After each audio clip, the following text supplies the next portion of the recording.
नमस्कार दोस्तों, हर हर महादेव। स्वागत है आपका मेरे यूट्यूब चैनल बुद्धि शक्ति दर्शन में। आशा करता हूँ कि आप सभी स्वस्थ और कुशलता से होंगे।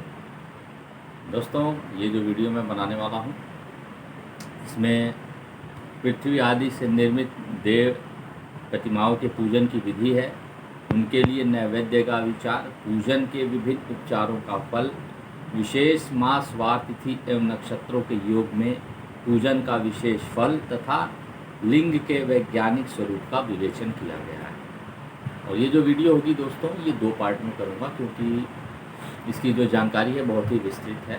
तो 2 वीडियोस में ये जानकारी आपको देने वाला हूँ, पार्ट 1 पार्ट 2 में। तो चलिए शुरू करता हूँ। पृथ्वी आदि की बनी हुई देव प्रतिमाओं की पूजा इस भूतल पर अभिष्टदायक मानी गई है। निश्चय ही इसमें पुरुषों और स्त्रियों का भी अधिकार है। नदी, पोखरे अथवा कुएं में प्रवेश करके पानी के भीतर से मिट्टी ले आएं, फिर गंध चूर्ण के द्वारा उसका संशोधन करें और शुद्ध मंडप में रखकर उसे महीन पीसें और सानें। इसके बाद हाथ से प्रतिमा बनाएं और दूध से उसका सुंदर संस्कार करें। उस प्रतिमा में अंग प्रत्यंग अच्छी तरह प्रकट हुए हों तथा वह सब प्रकार से अष्ट शस्त्रों से संपन्न बनाई गई हो। तदंतर उसे पद्मासन पर स्थापित करके आदर पूर्वक उसका पूजन करें। गणेश, सूर्य, विष्णु, दुर्गा और शिव जी की प्रतिमा का, शिव का एवं शिवलिंग का द्विज को सदा पूजन करना चाहिए। षोडशोपचार पूजन जनित फल की सिद्धि के लिए 16 उपचारों द्वारा पूजन करना चाहिए। पुष्प से प्रोक्षण तथा मंत्र पाठ पूर्वक अभिषेक करें। अगहनी के चावल से नैवेद्य तैयार करें। सारा नैवेद्य एक कुड़व लगभग पाव भर होना चाहिए। घर में पार्थिव पूजन के लिए एक कुड़व और बाहर किसी मनुष्य द्वारा स्थापित शिवलिंग के पूजन के लिए एक प्रस्थ सेर भर यानी 1 किलो नैवेद्य तैयार करना आवश्यक है। ऐसा जानना चाहिए, देवताओं द्वारा स्थापित शिवलिंग के लिए 3 सेर नैवेद्य अर्पित करना उचित है और स्वयं प्रकट हुए स्वयंभू के लिए 5 सेर। ऐसा करने पर पूर्ण फल की प्राप्ति समझनी चाहिए। इस प्रकार सहस्त्रबार पूजा करने से द्विज सत्यलोक को प्राप्त कर लेता है। 12 अंगुल चौड़ा, इससे दूना और 1 अंगुल अधिक अर्थात 25 अंगुल लंबा तथा 15 अंगुल चौड़ा जो लोहे या लकड़ी का बना हुआ पात्र होता है उसे विद्वान पुरुष शिव कहते हैं।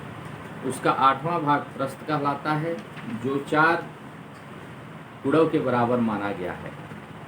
मनुष्य द्वारा स्थापित शिवलिंग के लिए 10 प्रस्थ, ऋषियों द्वारा स्थापित शिवलिंग के लिए 100 प्रस्थ और स्वयंभू शिवलिंग के लिए 1 सहस्त्र प्रस्थ नैवेद्य निवेदन किया जाए तथा जल, तैल आदि एवं गंध द्रव्यों की यथा योग्य मात्रा रखी जाए तो यह उन शिवलिंगों की महापूजा बताई जाती है। देवता का अभिषेक करने से आत्मशुद्धि होती है, गंध से पुण्य की प्राप्ति होती है, नैवेद्य लगाने से आयु बढ़ती है और तृप्ति होती है, धूप निवेदन करने से धन की प्राप्ति होती है, दीप दिखाने से ज्ञान का उदय होता है और तांबुल समर्पण करने से भोग की उपलब्धि होती है। इसलिए स्नान आदि 6 उपचारों को यत्नपूर्वक अर्पित करें। नमस्कार और जप ये दोनों संपूर्ण अभिष्ट फल को देने वाले हैं। इसलिए भोग और मोक्ष की इच्छा रखने वाले लोगों को पूजा के अंत में सदा ही जप और नमस्कार करने चाहिए। मनुष्य को चाहिए कि वह सदा पहले मन से पूजा करे और फिर उन उपचारों से करे।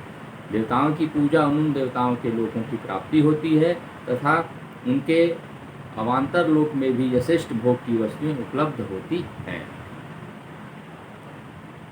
अब मैं देव पूजा से प्राप्त होने वाले विशेष फलों का वर्णन करूंगा जो तुम लोग श्रद्धापूर्वक सुनो। विघ्नराज गणेश की पूजा से भूलोक में उत्तम अभिष्ट वस्तु की प्राप्ति होती है। शुक्रवार को श्रावण और भाद्रपद मासों के शुक्ल पक्ष की चतुर्थी को और पौष मास में शतभिषा नक्षत्र के आने पर विधि पूर्वक गणेश जी की पूजा करनी चाहिए। 100 या सहस्त्र दिनों में 100 या सहस्त्र बार पूजा करें। देवता और अग्नि में श्रद्धा रखते हुए किया जाने वाला उनका नित्य पूजन मनुष्यों को पुत्र एवं अभिष्ट वस्तु प्रदान करता है। वह समस्त पापों का शमन तथा भिन्न भिन्न दुष्कर्मों का विनाश करने वाला है। विभिन्न वारों में की हुई शिव आदि की पूजा को आत्मशुद्धि प्रदान करने वाली समझनी चाहिए। वार या दिन, तिथि, नक्षत्र और योगों का आधार है। समस्त कामनाओं को देने वाला है। उसमें वृद्धि और क्षय नहीं होता, इसलिए उसे पूर्ण ब्रह्म स्वरूप मानना चाहिए। सूर्योदय काल से लेकर सूर्योदय काल आने तक एक बार की स्थिति मानी गई है, जो ब्राह्मण आदि सभी वर्णों के कर्मों का आधार है। वेद तिथि से पूर्व भाग में की हुई देव पूजा मनुष्यों को पूर्ण भोग प्रदान करने वाली होती है। यदि मध्याह्न के बाद तिथि का आरंभ होता है तो रात्रि युग तिथि का पूर्वाभाग पितरों के श्राद्धादि कर्म के लिए उत्तम बताया जाता है। ऐसी तिथि का परभाग ही दिन से युक्त होता है, अतः वही देवकर्म के लिए प्रशस्त माना गया है। यदि मध्याह्न काल तक तिथि रहे तो उदय व्यापिनी तिथि को ही देव कार्य में ग्रहण करना चाहिए। इसी तरह शुभ तिथि में नक्षत्र आदि ही देव कार्य में ग्राह्य होते हैं। वार आदि का भली भांति विचार करके पूजा और जप आदि करने चाहिए। वेदों में पूजा शब्द के अर्थ की स्थिति इस प्रकार योजना की गई है। यह पूजा शब्द की व्युत्पत्ति है। वह जिस कर्म से संपन्न होती है उसका नाम पूजा है। मनोवांछित वस्तु तथा ज्ञान ये ही अभिष्ट पूजाएं हैं।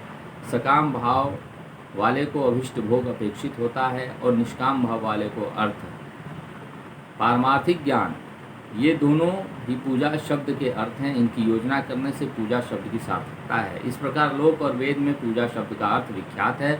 नित्य और नैमित्तिक कर्म कालांतर में फल देते हैं, किंतु काम्य कर्म का यदि भली भांति अनुष्ठान किया हो तो वह तत्काल फलद होता है। प्रतिदिन एक पक्ष, एक मास और एक वर्ष लगातार पूजन करने से उन कर्मों के फल की प्राप्ति होती है और उनसे वैसे ही पापों का क्रमशः क्षय होता है। प्रत्येक मास के कृष्ण पक्ष की चतुर्थी तिथि को की हुई महागणपति की पूजा एक पक्ष के पापों का नाश करने वाली और एक पक्ष तक उत्तम भोग रूपी फल देने वाली होती है।